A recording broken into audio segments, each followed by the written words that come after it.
মডিফাইতে আসার পর আমরা এখান থেকে প্রাইমারি ইউনিটে গিয়ে আমরা এখানে 0,0 দিই, তাইলে কিন্তু আমার এটা একবার সুন্দর দেখাবে, দেখছেন?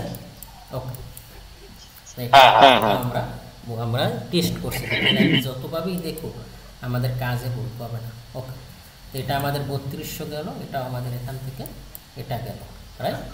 ওকে, এখন আমাদের এখান থেকে এই অ্যালাইন থেকে, অ্যালাইন কিন্তু ঠিকই আছে, এইটা থেকে এটা আছে আমার কত 3075, আর এদিকে আছে কত 4728।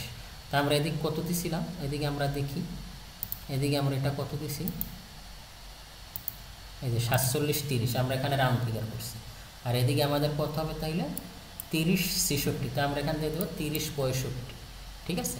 তা 3065, কিন্তু এখানে আমার আছে কত 3290, তাইলে কত কমে, এখানে কমে 200, আর হলো যাইয়া 65 70 225। তা আমি এখান থেকে কিন্তু স্ট্রেস করতে পারি, এখানে ধরে আমি স্ট্রেস, এটা যখন আপনি বুঝবেন না তখন আপনার খুব ভালো লাগবে।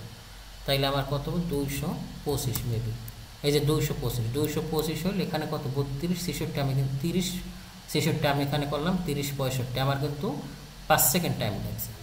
তো এইভাবে আপনি খুব তাড়াতাড়ি করতে। ওকে, তাইলে আমার এটা ডান, এটা আমার কি ডাইনিং, এটা আমার কি লিভিং, আর এটা আমার কি ওয়াশরুম এখানে আছে, আর এটা আমার কি বেডরুম। ওকে, আমাদের তো এই সেটটা ডান, তার মানে ডান মানে আমাদের কাজ কিন্তু প্রায় অনেক আগায় গেছে, কারণ এটা আমাদের কি টিপিক্যাল, মানে আমাদের এই 4টে ইউনিট একটা 2টা 3টা 4টে ইউনিট আমার একই।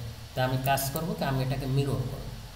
তাই মিরর করার যে কোনো একটা শর্ত আছে, এই শর্তটা যদি মেনটেন না করে আপনি মিরর করেন, তাহলে কিন্তু আপনার কাজটা একুরেট হবে না।